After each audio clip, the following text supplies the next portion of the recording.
যদি মেয়েরা সালাম দেয় আমাকে, ফিতনার ভয়ে সবসময় উত্তর দেই না। আমি শুনেছি সালামের উত্তর দেওয়া ওয়াজিব।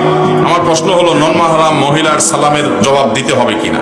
ভাইরা আমার, নন মাহরাম মহিলা যদি সালাম দেয় এবং সেই সালামের উত্তর নিলে যদি ফিতনায় পড়বেন মনে হয়, যেমন ফেসবুকে ইনবক্সে কোনো মেয়ে আসসালামু আলাইকুম বলছে, আপনি যদি মনে করেন যে এখন রিপ্লাইতে ওয়ালাইকুম আসসালাম যদি দেই, এরপরে আলাপ শুরু হবে বাড়ি কই কি খাইছেন, আস্তে আস্তে অনেক অলিগলিতে নিয়ে যাবে আপনাকে, ফিতনায় পড়ার ভয় আছে, তাহলে এটা ইগনোর করবেন। ওই সালামের জবাব দেওয়া আপনার জন্য আবশ্যক হবে। আর যদি এরকম ফিতনার কোনো আশঙ্কা না থাকে, আপনার দাদির বয়সে একজন মুরব্বী এসে আসসালামু আলাইকুম বলছে, তাহলে তো কোনো টেনশন নেই।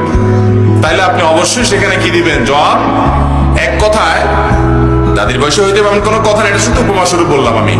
কোনো মেয়ে যদি আপনাকে সালাম দেয় এবং সালামের জবাব নেওয়াতে যদি কোনো ফিতনায় পতিত হওয়ার আশঙ্কা না থাকে, তাহলে ইনশাআল্লাহ আপনি সালামের জবাব নিতে পারেন।